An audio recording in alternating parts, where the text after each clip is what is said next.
փոքր ժամանակ էր, մի հատ ռաբիզ երաժշտություն կար, երգ կար, ախ ոնց անեմ ցավդ բուժեմ մայրիկ, շատ էի սիրում այդ երգը, ու անընդհատ երգում էի,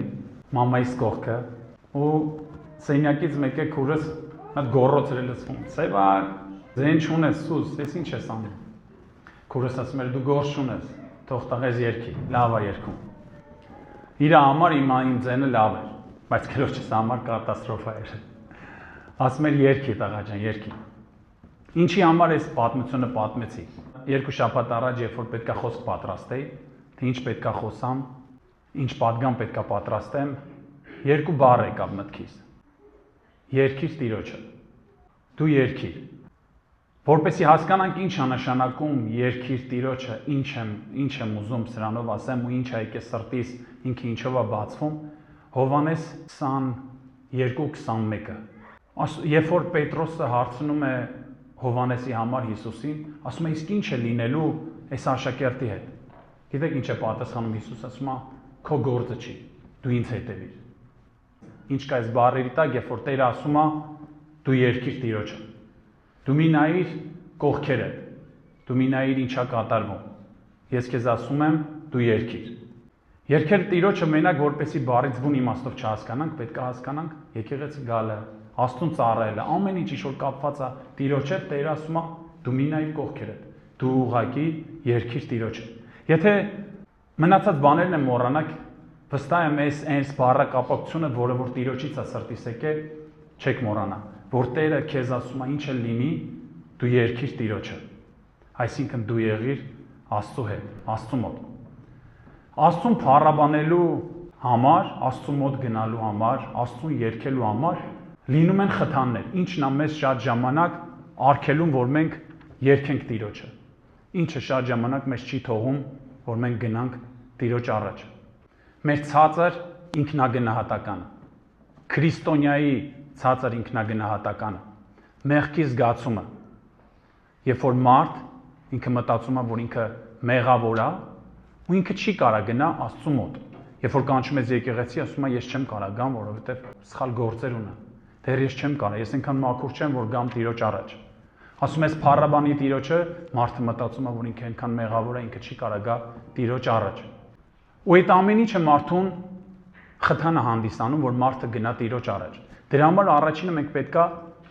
այս հարցը լուծենք։ Այս հարցը լուծենք ու գնանք Տիրոջ առաջ։ Ու ինչպես Տերը ասեց, դու երգիր։ Հիմա ի՞նչ է նշանակում այս հարցը լուծենք։ Մեզ մեղքի հարցը լուծենք, որը որ արդեն լուծված է։ Ու ով է ուզում ցույց տա մեր մեղավոր վիճակը։ Հիշում եք պարտեզում։ Եդեմի պարտեզում Սատանան եկավ, ցույց տվեց Ադամի ու Եվայի մերկությունը։ Դրանից հետո ինչ կատարվեց։ Դրանից հետո իրանք իրենց թփերով ծածկեցին, երբ որ Աստված եկավ կանչեց, Ադամը ասեց մերկ էին, դրա համար չեկանք։ Ով ցույց տվեց իրանց մերկությունը։ Սատանան։ Իսկ հիմա ինչ է ուզում Սատանան։ Սատանան նույնպես հիմա ուզում է ցույց տա մեր մերկությունը։ Նայեք, երբ որ աշխարհիկ մարդն է, ինքը ընդունում, որ ինքը մեղավոր է, դա լավ է։ Բայց երբ որ հավատացյալն է, էլի ինքը ընդունում, որ ինքը դեռ մեղավոր մեկն է, դա լավ չի։ Գիտեք ոնց որ միտեղ դուրս հիմա կանգնած լինեմ, ասեք ներս արի, ասեմ չեմ կարա գամ, գիտես մերկ եմ։ Ասես էստեղ քիչ է, այնա, շոր ունի վրան, ինչի ասում ես մերկ եմ։ Այդ նույն իրավիճակում հայտնվում է իմ համար հավատացյալը։ Երբ որ Ադամը ծածկված էր թփերով, Աստված ասեց կաշվով կծածկվես, գառան մորթով ծածկեց։ Այդ ժամանակ ոչ մի զոհաբերություն, ոչ մի բան չկար։ Բայց որտեղից այդ կաշին։ Դա խորհուրդն էր Քրիստոսի, գառան, որ մորթվելու էր։ Այսինքն ծածկվեցին իրանք մորթիով ու հանգիստ արդեն եկան Տիրոջ առաջ։ Հիմա ինչ կատարվեց հիմա։ Աստված մեզ ծածկեց մորթիով, արյունով։ Ու երբ որ մենք հիմա ծածկված ենք, ինչ ենք անում։ Մենք էլի ասում ենք, մենք մերկ ենք։ Մենք արդար չենք։ Մի անգամ մեծ ճամբար էր, հարցրեցին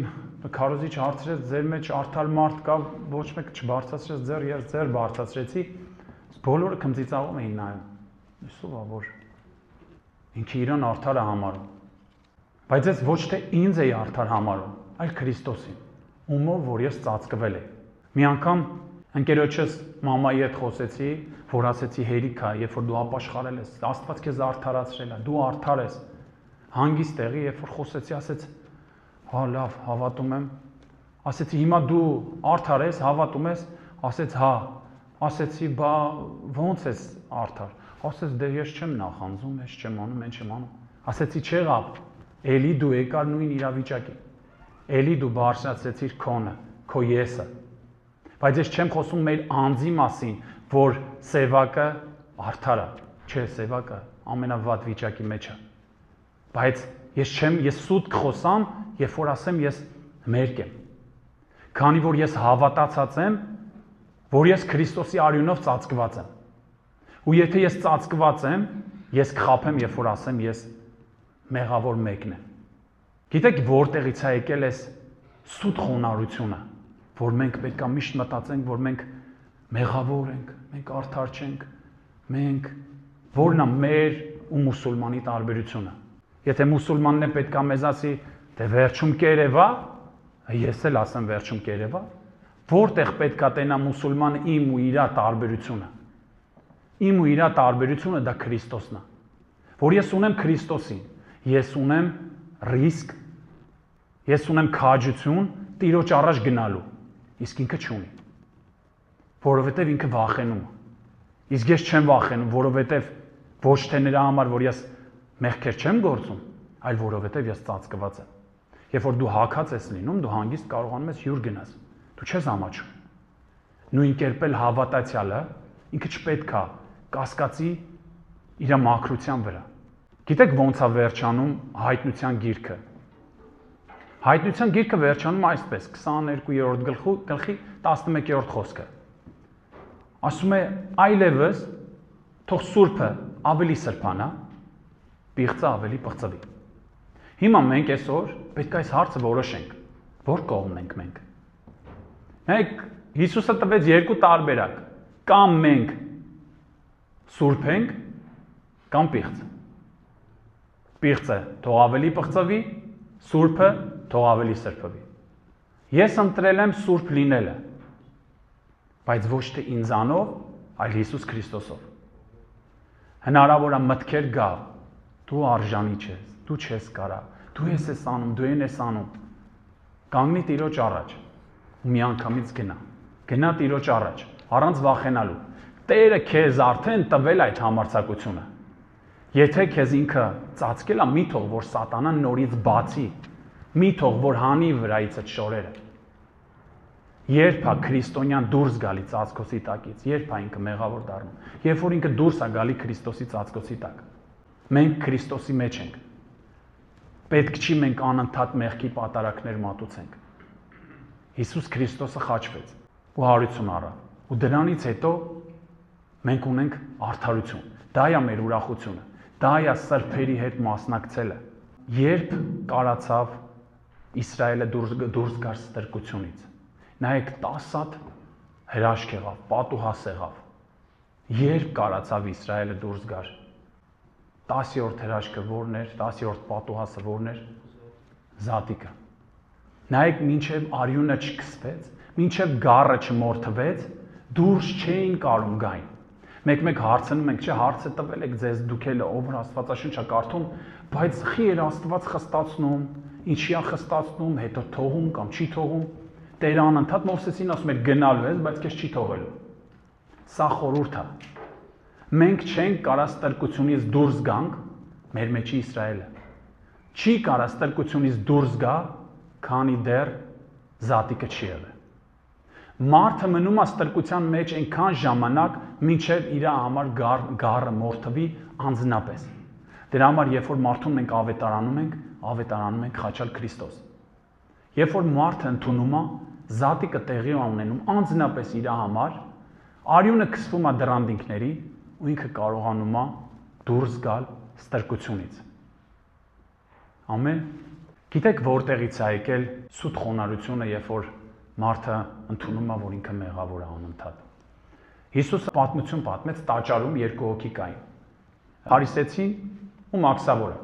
Փարիսեցին ասում էր Տեր աղոթում էր, աղոթք էր անում։ Շնորհակալ եմ, որ ես այսպեսին չեմ, տալիս եմ ամեն ինչ, տասանորդ, ողորմություն, անում եմ բան, չեմ շնանում, չեմ խմում մեր բարերով ասած, չեմ ծխում, ոչ մի բան չեմ անում, ամեն ինչ օքեյ է իմ մոտ։ Մի հատ ընտիր հավատացյալի կերպար։ Այն մաքսավորը կուրսքներ ծեծում, ասում էր ների ինձ։ Հիմա Տերը արդարացրեց մաքսավորին, որը որ ներողություն էր անընդհատ խնդրում։ Հիմա ժողովուրդ, ես ուզում եմ մենք հասկանանք, որ քրիստոնեական այս վիճակը մնացել է ստեղ, պատկերացնելով, որ Հիսուսը գովում է, որ միշտ դու քեզ մեղավոր ես ճանաչում։ Բայց ոչ, քանի որ այդ ժամանակ Փարիսեցին ինքը իր անձն էր բարձրացնում։ Ինքը ասում էր ես այնքան լավն եմ, որ արդար եմ։ Իսկ հիմա մենք ասում ենք մենք վատն ենք, բայց Քրիստոս այնքան լավն է, որ մեզ ծածկել է։ Երբեմն երբ որ խոսում ես, որ դու ներված ես, դու արդար ես, մարդու մոտ միտք է գալի։ Միթե Աստված կարա իմ այդ մեղքերը ների։ Միթե կարա էս իմ արածն է ների։ Այսինքն գիտեք ինչ է կատարվում, ոնց որ մենք կասկածի տակ դնենք Քրիստոսի արյան զորությունը։ Արդյոք Քրիստոսի արյունը այնքան բարձր է, թե այնքան ցածր է, մենք դնում ենք sense տատանում ենք։ Բայց Քրիստոսի արյունը ժողովուրդ ամենաբարձրն է։ Պողոսը գիտեք ինչ ասում, ասում է, որքան մեղքը շատացավ, այնքան ավելի շատացավ շնորհքը։ Ասում է, բայց ինչ հիմա մեղք գործեմ, որ շնորհքը շատանա, ասում է, ոչ, քավլիցի։ Մենք պետք է հասկանանք, որ ով որ մեղք է գործում, ինքը սկսում է ծառայել մեղքին։ Դրա համար ամենակարևորը, որ մենք հասկանանք, ապաշխարած մարդու ու ոչ ապաշխարած մարդու տարբերությունը։ Ապաշխարած մարդը չի նշանակում, որ ինքը մեղք չի գործելու։ Ապաշխարած մարդն էլ մեղք է գործում։ Հովհաննես առաքյալը ասում է, եթե մեկ ասի մեղք չի գործում, սուտ է խոսում։ Այսինքն կա այդ ամեն ինչ։ Բայց անապաշխար մարդը ինքը անում է այն ինչ որ ուզում անի։ Իսկ մեր մեջ պայքար կա։ Մեր մեջ կա պայքար, այդ պայքարը որտեղից է։ Նա նշանակում է դու ապաշխարել ես։ Եթե քո մեջ պայքար կա ինչ-որ բան անելու կամ չանելու, նշանակում է դու ապաշխարել ես։ Նշանակում է դու Սուրբ Հոգին քո մեջ է ու քո այդ աշխատանքն է տանում։ Բայց եթե քո մեջ ոչ մի փոփոխություն չկա, դու ինչ ուզում անում ես, ոնց որ առաջ էիր անում, նշանակում է դու խնդիր ունես։ Դու պետք է էլի գնաս ու էլի ապաշխարես։ Մի օրինակ էլ կա, որպեսզի հասկանաք ինչի համար եմ այստեղ տանում, որ մենք ռիսկով գնանք Տիրոջ առաջ։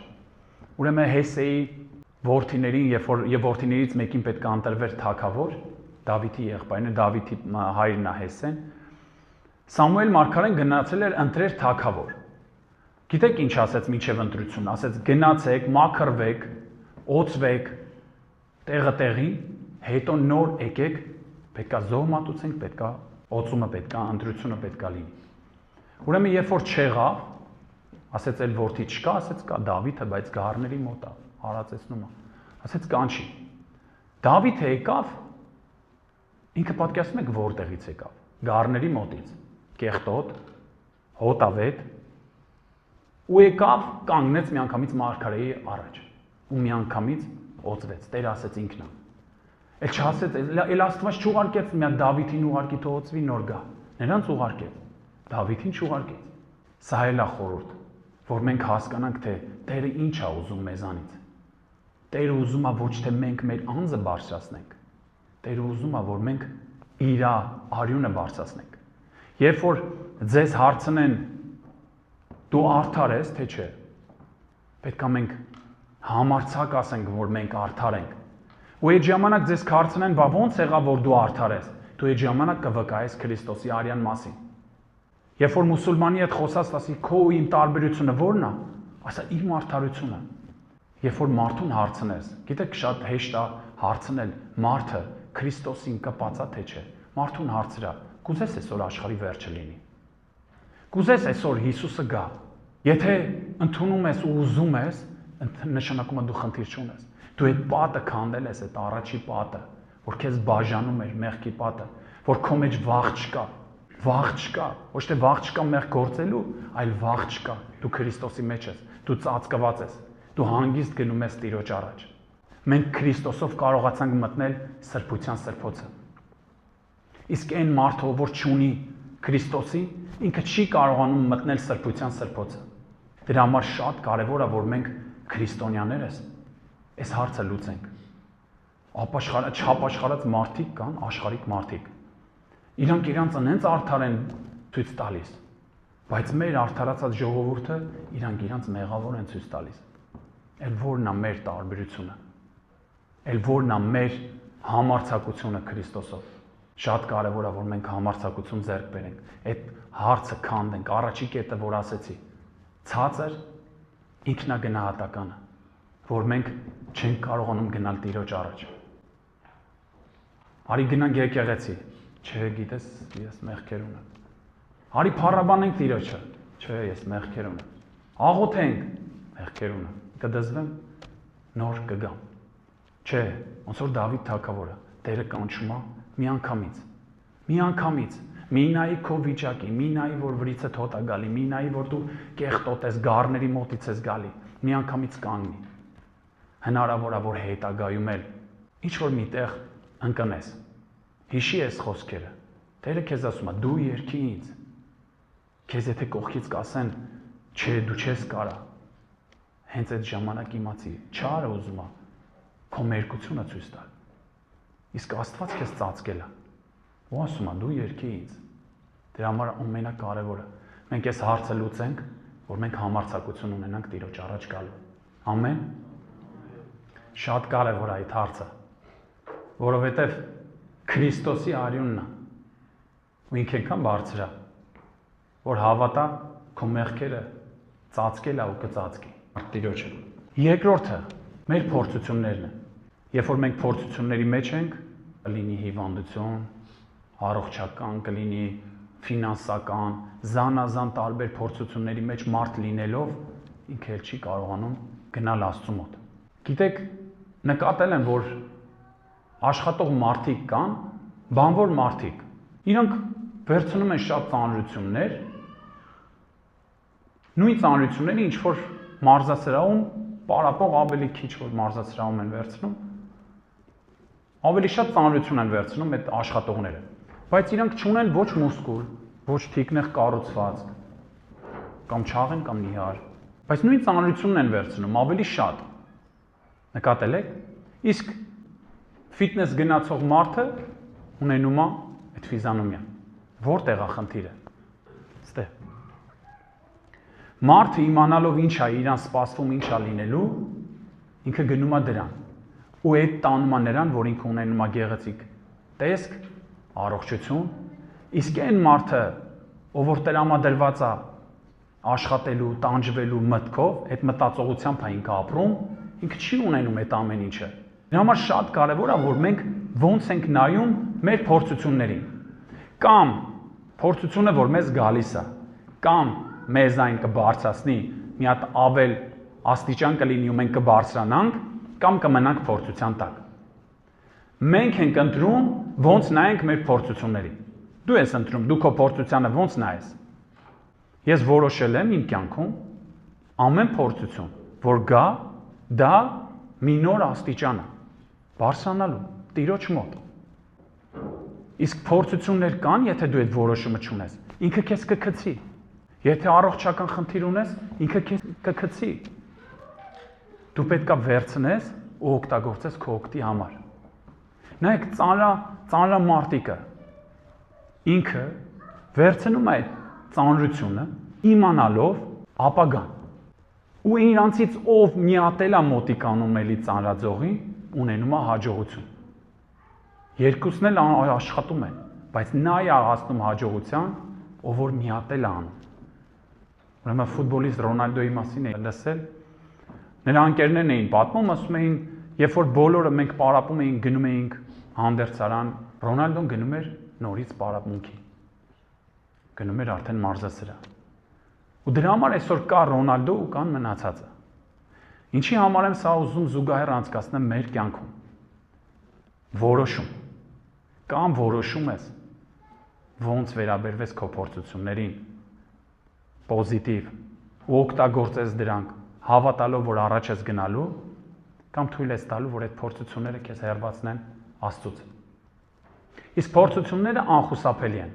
նրանք գալու են, բայց կարևորը, թե մենք ինչպես կորոշենք, ինչպես կվերաբերվենք, շատ կարևոր է դա, որպեսզի դա էլ մեզ խթան չհանդիսանա։ Երբ որ Իսրայելը պետքա դուրս գար փորձություններով, երբ որ Փարավոնին ասեցին թող գնանք որ պաշտենք Տիրոջը, ինչ արեց Փարավոնը։ Փարավոնը ասեց. ազատ են մնացրել, ավելացրեք քարերը, որպեսզի ժամանակ չունենան։ Երբ որ ավելանում են քարերդ, երբ որ ավելանում են քո ծանրությունները, դժվարանում ես էլի շարժվել առաջ։ Իմացի, Փարավոնն էլ է աշխատում։ Մեկ մտածում ենք կա Աստված ու վերջ, էլ չկա մի հատ այլ ուժ, չար, որ ինքն էլ է պայքարում ու քեզ չի ուզում հանգիստ բաց թողել։ Դրա համար ամեն փորձություններիդ համար հիշի, որ դու մենակ չես, ու Աստված քեզ ասում է. դու երգի ինձ, այսինքն արի իմ մոտ։ Ամեն երրորդ կետը, որ առանձնացրել եմ, դա մարդիկն են։ Մարդը գնում է եկեղեցի ու տեսնում է մեկ այլ մարդու ու իր մոտ գալիս է գայթակղություն։ Մի քանի օր առաջ մի եղբոր հետ էի խոսում, ասի, ինչի դու չես գալիս եկեղեցի, շուտվանից չես գալիս։ Ասեց, գիտես ինչ, մարդիկ եմ տեսնում, որ քարոզում են, որ չպետք է քարոզեն, որովհետև ես գիտեմ իրանց գործերը։ Ես գիտեմ, որ իրանք այն չեն անում, ինչ որ խոսում են։ Ասեցի, դու գիտես, որ Աստված ունի դրա պատասխանը։ Ասեց, ո՞րն է, ասեցի, Հիսուսը քեզ զգուշացրել է։ Հիսուսը զգուշացրել է, ասում է, լսի նրանց, ովքեր ստեղից խոսում են, իզնից սկսած։ Բայց մի արա այն ինչ որ իրանք են անում, որովհետև մարդիկ կարան խոսան, բայց չանեն։ Այսինքն Հիսուսը զգուշացրել է։ Դա ազատություն է տալիս մարդուն, որ ինքը հանգիստ լսի դիմացինին։ Լսի դիմացինին ու քննի Աստվածաշնչով։ Դրա համար շատ կարևոր է, որ մենք իմանանք Աստծո խոսքը։ Որ երբ որ դիմացինը խոսում է, մենք հասկանանք, այս մարդը որտեղից է խոսում։ Կամ վստահենք Սուրբ Հոգուն, եթե Աստվածաշունչը չգիտենք։ Վստահենք Սուրբ Հոգուն, որ Սուրբ Հոգով մենք խնդրենք Տիրոջից զանազանություն։ Ու երբ որ դիմացի մարդը խոսա, մենք հոգով էլ կհասկանանք։ Դիմացինը Տիրոջից է, թե չէ։ Թե ինչ որ ուրիշ բաներ է խոսում։ Դա համար շատ կարևոր է։ Ու նաև կարևոր է, որ մենք որպես հավատացյալներ գայթակղություն չլինենք, որովհետև կա այս կետը, որ մարդիկ շատ են նայում մեզ։ Կապ չունի քարոզիչ, թե կարգոկանոն, թե երկտնող, մարդիկ նայում են մարդկանց։ Շատ կարևոր է դա։ Ու նաև կարևոր է, որ մենք չնայենք մարդկանց, որովհետև մարդիկ սխալական են։ Մարդը կարա սխալվի։ Դավիթը Սաղմոսներում ասում է. Տեր, հիշի, որ ես մարդ եմ։ Ես մարդ եմ ու ես կարամ սխալվեմ։ Պատկերացնում եք, ու ամեն մեկն է սխալական։ Մենք պետք է հասկանանք, որ սա հոգեբուժարան է, եկեղեցին։ Աշխարհը սխալ անունը դրե հոգեբուժարան։ Դա մտաբուժարան է, շնչաբուժարան է, աշխարհինը։ Իսկ եկեղեցին հոգեբուժարան է։ Այսինքն բուժում է հիվանդ հոգիները։ Այն հոգիները, ովքեր ցավ են ապրել, ցավացել այդ հոգիները, իսկ այդ ցավացած հոգիներին, աշխարհից դառնացած հոգիներին բուժում է պետք։ Իսկ որտեղ բուժվեն այդ հոգիները, եթե ոչ մեր հոգեբուժարանում։ Դրա համար հասկացեք, որ սա ինք իրանով միտեղ հիվանդանոց է։ Ու ամեն տեղից, տարբեր տեղերից, ամեն մեկս տարբեր դաստիարակություններ ստացած, տարբեր երկրներից, տարբեր ձևերից մենք եկել հավաքվել ենք։ Ու հնարավոր է իմը քոնի հետ չբռնի, քոնը իմի է։ Հնարավոր է մենք ընդհանրապես տարբեր աշխարհայացքներով ենք մեծացել, բայց մեզ մի բան կա միավորող, դա Քրիստոսն է։ Եթե մենք ուշադիր լինենք Քրիստոսին, մենք չենք նկատի այդ կողքի այդ ամեն ինչը։ Բայց նորահավատների համար էլ պետք է աշխատենք, որ մենք գայթակղություն չլինենք, որովհետև առաջին մարդը, որ մտնում է, նայում է տենա մենք ինչ հումորներ ենք անում, մենք ինչ կատակներ ենք անում, մենք ինչ բաներ ենք պատմում, մենք ինչից ենք խոսում։ Մարդը գալիս է եկեղեցի սրբություն փնտրելու։ Մենք ինչ ենք ցույց տալիս այդ մարդուն։ Աշխարհ մեր հագու կապը ինչ կերպ է։ Աշխարհ, թե քրիստոնեավայր։ Ինչ ենք մենք ցույց տալիս։ Ինչ ենք ուզում ցույց տանք։ Մարդը, եթե եկե հասել է մեր մոտ, ինքը հասկացել է, որ ինքը մի ուրիշ բան է փնտրում։ Ինքը փնտրում է սրբություն։ Իրան պետք չի էլ այն ինչ որ կար։ Իրան նոր բան է պետք։ Նորն է պետք, որը որ Քրիստոսն ասեց հներն անցան, ամեն բան նոր եմ անում,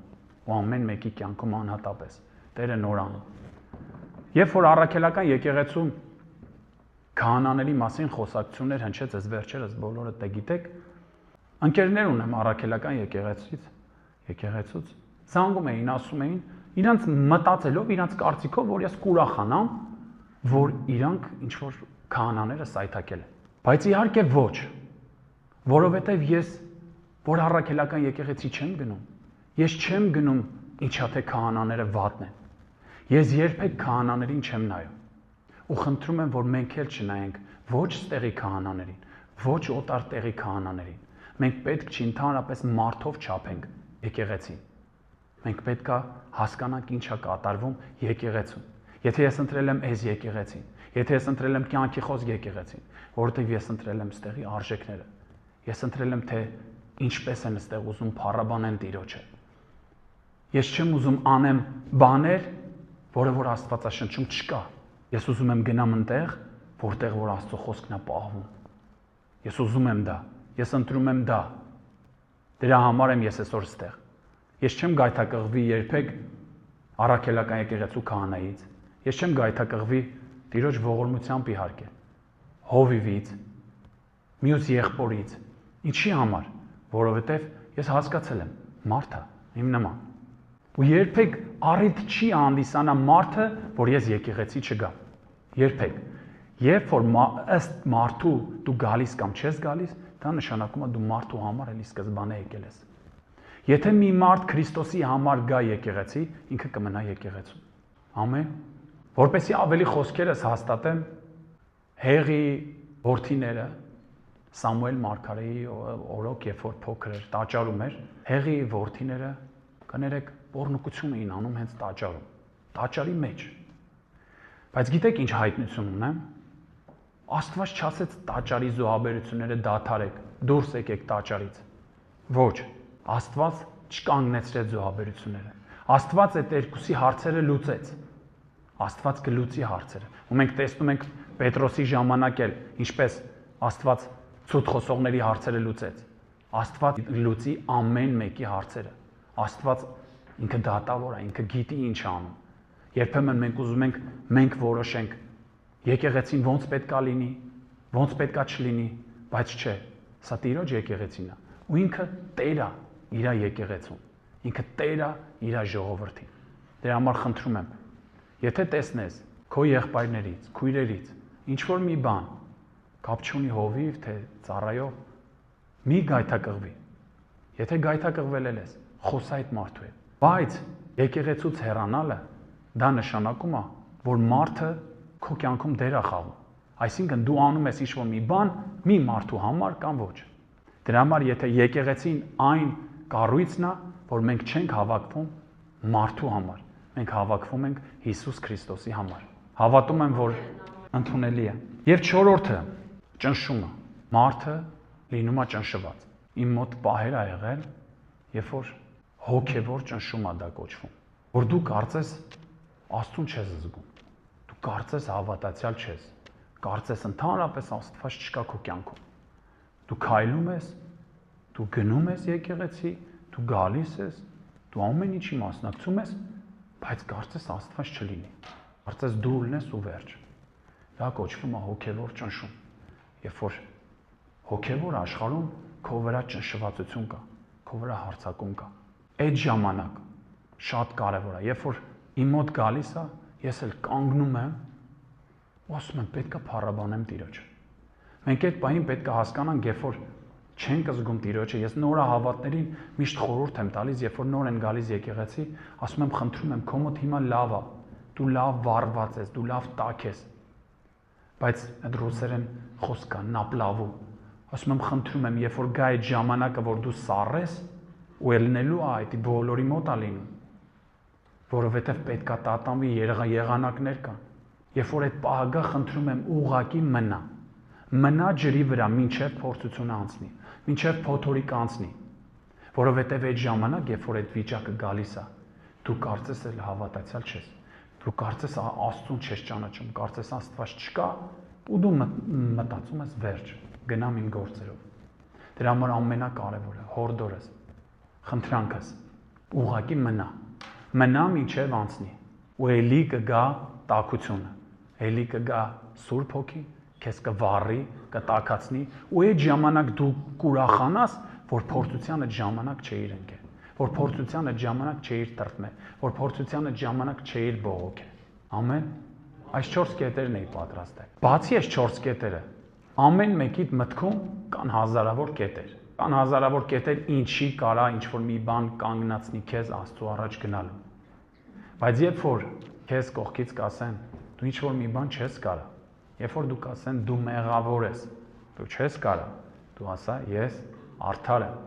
ես սրբված եմ, ես սուրբ եմ Հիսուս Քրիստոսի անունով։ Երբ որ փորձություններդ կգան,